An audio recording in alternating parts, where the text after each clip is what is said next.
Elle est dans ce mouvement qui a toujours été présent, qui non seulement a eu des martyrs, mais qui est présent au sein de l'Iran, dans le peuple iranien. Ce mouvement, qui est le vôtre, Madame la Présidente, ce mouvement qui est connu à l'international, qui est donc à même de porter une parole crédible pour montrer que l'alternative politique, elle existe.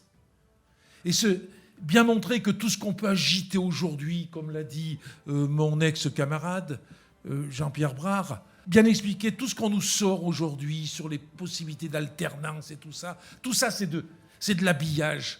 Tout ça, c'est pour essayer de dévier de ce que doit être demain le choix du peuple iranien, c'est-à-dire faire que vous pourrez un jour nous accueillir et on sera énormément heureux d'aller dans la démocratie iranienne. Nous n'oublions jamais que les débuts de cette nouvelle révolution iranienne est le fait des femmes, d'une en particulier, qui par son héroïsme, sa résistance, a su marquer non seulement les Iraniennes et les Iraniens, mais aussi le monde entier. Et c'est ce que nous portons aujourd'hui, depuis quelques semaines, au grand jour.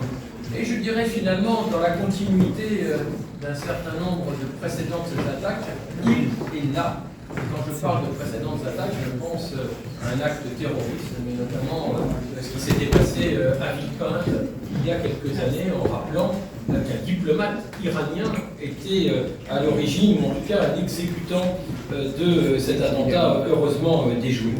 Il y a, je dirais, cette façon qui trahit, cette façon de faire qui trahit le fait que le régime est aux abois, est au bord de l'asphyxie.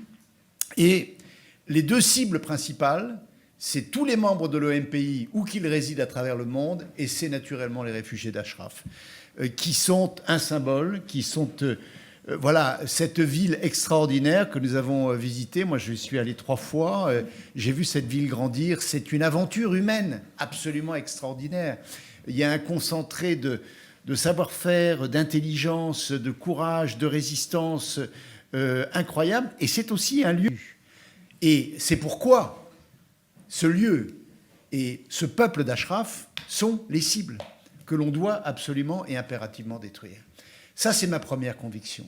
C'est le moment d'intensifier. C'est le moment d'être présent parce que ce régime, oui, ce régime va tomber. Ça n'a pas commencé avec, aujourd'hui, Ashraf III en Albanie.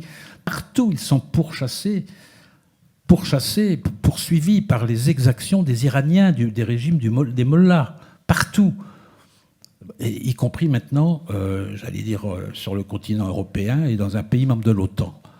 Et que si nous ne comprenons pas que nous avons la chance d'avoir une option pour l'Iran qui, au moment où les ayatollahs vont s'effondrer, parce qu'ils vont s'effondrer, que nous avons la possibilité d'avoir une organisation de personnes honnêtes, sensibles, humaines, qui peuvent rêver à un monde différent, qui se donnent le droit de penser et d'agir différemment, pour construire, oui, une transition, comme le dit Myriam, une transition vers un Iran qui soit fiable pour nous tous.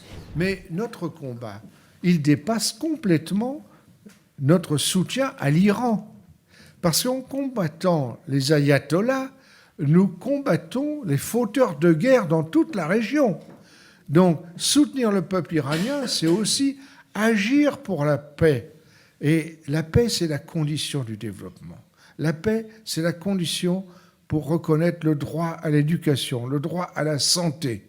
Donc, c'est un combat qui dépasse largement ses objectifs immédiats, aussi justes, aussi intéressants soit-il quand ils sont portés par l'OMPI.